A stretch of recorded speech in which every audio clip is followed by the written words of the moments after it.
Andito nga tayo sa 7-Eleven ngayon mga kegwa kasi dadaanan natin sila Kuya Janjan.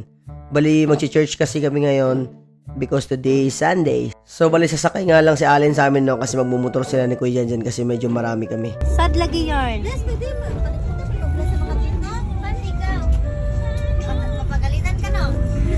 While pabiyahe nga kami mga kegwa, pinachat ko na kay Guada sila Cynthia na lumabas na para sa labas na lang kami magkita. Pero hindi nagre-reply kaya pinuntahan lang namin sa kanila.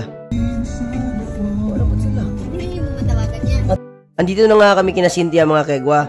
Diyan sa labas tanaw ko na ang motor na andun pa. So meaning andun pa sila sa loob. Baka nagpe-prepare pa. And ito si Guada, tamang paganda-ganda lang no. Hindi mo na kailangan magpaganda, maganda ka na sa akin. At yan na nga si Chuchay no. Hindi ko alam kung ano ba trip nito, babae o lalaki. At andito na rin yung dalawang lovers so, na pares pa sapatos. Driver natin. Katawa. Ayan na silang dalawa. Tinkiring, tinkiring, tinkiring, tinkiring. Wow, couple shoot. And ito mga kegwa, paalis na kami kina Cynthia no. So target namin ulit sila Motmot and Lawrence, puntahan natin sa kanila. And ito mga kegwa, papasok na kami dito sa gate nila sa may guardhouse. Pero alam naman na ni Lawrence na papunta na kami so sigurado nagpiprepare na rin yun para pagdating namin, sakay na lang sila and alis na kami. And medyo gutom rin kami mga kegwa, kakain muna siguro kami ng tuhog-tuhog dun no. At ito na nga mga kegwa, bumili na nga akong tuhog-tuhog no. Magfo-4 na rin kasi to kaya meron na nagbebenta. So bumili na ako. And ito sila, tinatawag ko na kasi almost 4:30 na yan. So kailangan kong papunta tayo na maaga dun. So yun, tinawag ko na sila. And ito, pinapatras ko na yung sasakyan tsaka yung tao sa likod kasi baka maatrasan ko. Good thing lang kasi may camera naman tayo so safe lang pa rin. So ito na, on the way na kami going to church. And ito nga, malapit kami sa McDo. Daan lang kaming McDo. And hinihintay ko yan sa likod lagi sila Kuya Janjan. Kasi di ko sila matanaw sa side mirror eh. So nung pagkaliko ko, nag-take time ako na i-check sa gilid kung andun na ba sila o wala pa.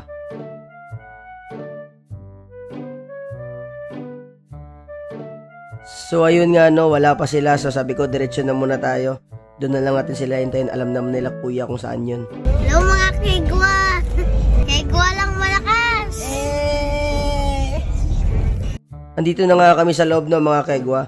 Eh sila Motmot, naglalaro pa. Trip pata nila maglaro kasi medyo maaga pa. Nasa 20 minutes bago mag 4:30 pa yan. So na may time pa silang maglaro. Dumating na rin sila Kuya Janjan at si Glenn. Nag-iisa silang motor no. And yan si Cynthia, pinagtitripan nga ni Guada no. Pinutingin si Cynthia sa salamin.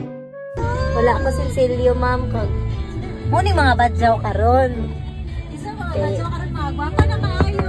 Mga badyaw karon no, mga gwapa na naka photochromic glass. Ay, okay na. Masukura pa daw sila kinadaw no sila tarifa. Yun nga no, iba na nga yung badyaw ngayon kasi may nakita kami sa Facebook, may tarifa na daw sila. So ito, papasok na nga kami sa loob no. And yan, about to start na rin yan. And ito naman, biglang clip lang. Patapos na rin yung church dyan. At saka binibigyan kami ng papel para magsulat kung ano yung pinapasalamat namin sa year 2024. So yan si Lawrence na yung nabidyohan namin kami. Tapos na kasi dyan. Tapos si Motmot, nag-aantay na lang kay kuya niya yan. Balik kami, nakakabit na kami doon. And sila, mamaya pa. And ito na nga mga kegwa, gabi na, nakalabas na kami. Mga 7:30 na siguro ito natapos. And yan, nagpe-prepare na kami pa uwi. Nag-uusap-usap na rin kami kung saan kami kakain. So napag-usapan namin, bibili na lang daw kami ng ulam. Bili na lang kami ng lechon manok. Medyo gutom na nga kegwa no kasi knowing na wala tayong lunch. So talaga magugutom talaga tayo. And yan sila kuya, nakabili na ng lechon. Yeah, una na may. At yun nga mga kegwa, sabi ko, una na lang kami, kita-kits na lang sa bahay kasi magluluto pa kaming kanin pagkadating. Nasa bahay na nga kami mga kegwa, chinachop na nila Kuya Janjan at Ate Jojo yung manok kasi dito nila pinachop doon sa bibenta ng manok. And ito nga, nakisuyo si Ate Dimple no, na pasok ko daw yung mga tubig niya. So medyo matagal nga siya gumalaw dyan, tingnan nyo. Pinas forward ko na nga lang para minsan bumilis naman siya no. So yan, inaayos niya pa yung mga ibang galon doon na walang laman. Nilalabas niya pa. Sinabihan kasi namin wag iiwan pero iniwan nung nagdi-deliver eh. So, inayaan na lang namin.